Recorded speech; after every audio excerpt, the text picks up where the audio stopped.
சமத்துவத்திற்கான குரல் கலையருவி சமூக ஊடக தொலைக்காட்சி. கலையருவி தொலைக்காட்சியின் பிரதான செய்திகள் வாசிப்பவர் ACM ருமைஸ்.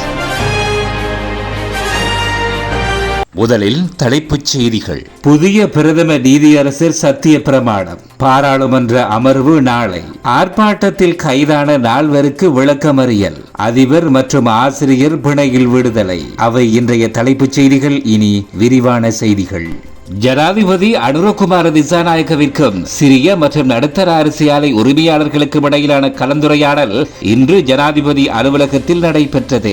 எதிர்வரும் மாதங்களில் நுகர்வோருக்கு தட்டுப்பாடின்றி நியாயமான விலையில் தொடர்ச்சியாக அரிசி வழங்க வேண்டியதன் அவசியத்தை சிறிய மற்றும் நடுத்தர அரிசி ஆலை உரிமையாளர்களிடம் எடுத்துரைத்த ஜனாதிபதி அதற்காக எடுக்க வேண்டிய அவசர நடவடிக்கைகள் குறித்தும் அவர்களுடன் கலந்துரையாடினார். மக்களுக்கு தட்டுப்பாடின்றி அரிசியை வழங்கும் வகையில் நாட்டில் களஞ்சிய வசதிகளை அதிகரிப்பதற்கு மேற்கொள்ளப்பட வேண்டிய நடவடிக்கைகள் தொடர்பிலும் இதன்போது கலந்துரையாடப்பட்டது. அத்தோடு பெறுமதி சேர்க்கும் உற்பத்திகளுக்கு நாட்டு அரிசியை பயன்படுத்துவதால் நுகர்வுக்கு தேவையான இருப்புகளில் தட்டுப்பாடு நிலவுவது குறித்தும் இங்கு கவனம் செலுத்தப்பட்டது. உரமானியத்தை தேசிய உற்பத்திக்கான செயற்திறனுடன் பயன்படுத்தும் நோக்கில் QR குறியீட்டு முறைமை அறிமுகப்படுத்துவது தொடர்பிலும் இங்கு ஜனாதிபதி கவனம் செலுத்தினார். வர்த்தக வாணிப மற்றும் உணவு பாதுகாப்பு கூட்டுறவு அபிவிருத்தி அமைச்சர் வசந்த சமரசிங்க, லக்ஸ் சதோஷ தலைவர் கலாநிதி சபித்த பெரேரா மற்றும் சிறிய மற்றும் நடுத்தர நெல் அரிசி ஆலை உரிமையாளர்கள் உள்ளிட்டோர் இக்கலந்துரையாடலில் கலந்து கொண்டனர். இலங்கையின் புதிய பிரதம நீதியரசராக உயர் நீதிமன்ற நீதியரசர் முருது பெர்னாண்டோ இன்று ஜனாதிபதி அனுரகுமார திசாநாயக்க முன்னிலையில் சத்திய பிரமாணம் செய்து கொண்டார். பிரதம நீதியரசர் ஜயந்த ஜெயசூரிய ஓய்வு பெற்ற நிலையில் முருது பெர்னாண்டோ இந்த பதவிக்கு பரிந்துரைக்கப்பட்டார். 1985 ஆண்டு சட்டமா அதிபர் திணைக்களத்தில் இணைந்து கொண்ட இவர் 1997 ஆண்டு பிரதி சொலிசிட்டர் ஜெனரலாகவும் 2014 ஆண்டு மேலதிக சொலிசிட்டர் ஜெனரலாகவும் பதவி உயர்வு பெற்றார். 2018 ஆண்டு மார்ச் மாதம் உயர் நீதிமன்ற நீதியரசராக நியமிக்கப்பட்ட இவர் 2024 ஆண்டு அக்டோபர் மாதம் 10ஆம் தேதி பதில் பிரதம நீதியரசராக நியமிக்கப்பட்டமை குறிப்பிடத்தக்கது. பாராளுமன்றம் நாளை முதல் டிசம்பர் மாதம் 6ஆம் தேதி வரை கூட உள்ளது. இதன்படி நாளை பாராளுமன்றத்தில் ஜனாதிபதியினால் அரசாங்கத்தின் கொள்கை பிரகடனம் தொடர்பான பிரேரணை சமர்ப்பிக்கப்பட உள்ளது. நாளை காலை 9:30 மணி முதல் மாலை 5:30 மணி வரை இது தொடர்பான விவாதம் நடைபெற உள்ளது.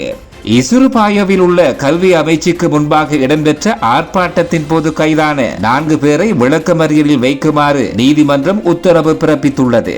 அதற்கமைய கைதான 4வரையும் கடுவல நீதவான் நீதிமன்றில் முன்னிலைப்படுத்தியதை தொடர்ந்து டிசம்பர் மாதம் 10ஆம் தேதி வரை விளக்கமறியலில் வைக்க நீதவான் உத்தரவு பிறப்பித்துள்ளார். இன்று பிற்பகல் இசுருபாயவில் உள்ள கல்வி அமைச்சுக்கு முன்பாக ஏற்பட்ட பதற்றமான சூழ்நிலையை தொடர்ந்து ஒரு உப போலீஸ் பரிசோதகர் மற்றும் 2 கான்ஸ்டபிள்கள் காயமடைந்தனர். காயமடைந்தவர்கள் மருத்துவமனையில் அனுமதிக்கப்பட்ட நிலையில் போலீஸ் உத்தியோகத்தர் ஒருவர் அவசர சிகிச்சை பிரிவுக்கு மாற்றப்பட்டுள்ளதாக தெரிய வருகின்றது. இதன்போது சம்பவம் தொடர்பில் 4 பேர் கைது செய்யப்பட்டுள்ளனர்.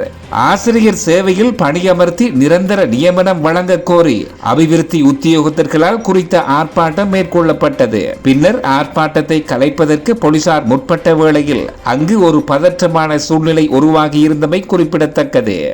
பதிவு செய்யப்படாத கார் ஒன்றினை பயன்படுத்திய சம்பவம் தொடர்பில் கைது செய்யப்பட்ட முன்னாள் ராஜாங்க அமைச்சர் லொஹான் ரத்வத்த மற்றும் அவரது மனைவியை எதிர்வரும் டிசம்பர் மாதம் 6ஆம் தேதி வரை விளக்கமறியலில் வைக்க உத்தரவிடப்பட்டுள்ளது. லொஹான் ரத்வத்த மற்றும் அவரது மனைவி இன்று நுகேகொட நீதவான் நீதிமன்றில் ஆஜர்படுத்தியதை அடுத்து இந்த உத்தரவு பிறப்பிக்கப்பட்டுள்ளது.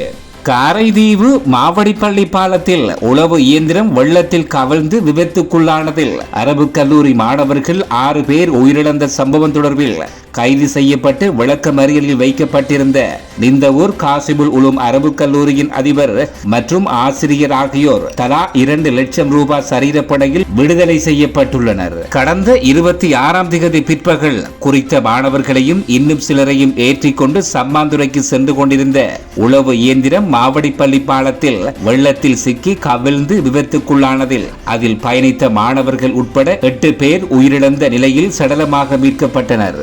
இச்சம்பவம் தொடர்பில் அரபு கல்லூரியின் அதிபர், ஆசிரியர் மற்றும் 2 உதவியாளர்கள் கைது செய்யப்பட்ட நிலையில் மதரசாவின் அதிபர் மற்றும் ஆசிரியர் ஆகிய இருவரும் டிசம்பர் 2ஆம் தேதி வரை விளக்கமறியலில் வைக்கப்பட்டிருந்தனர். இவ்வழக்கு விசாரணைக்காக இன்று திங்கட்கிழமை சம்மாந்துறை நீதவான் நீதிமன்ற நீதிபதி கே. கருணாகரன் முன்னிலையில் எடுத்துக் கொள்ளப்பட்ட போது அரபு கல்லூரியின் அதிபர் மற்றும் ஆசிரியர் ஆகியோர் தலா 2 லட்சம் ரூபாய் சரீர பிணையில் விடுதலை செய்யப்பட்டுள்ளனர். இத்துடன் இன்றைய பிரதான செய்திகள் முடிவடைந்தன.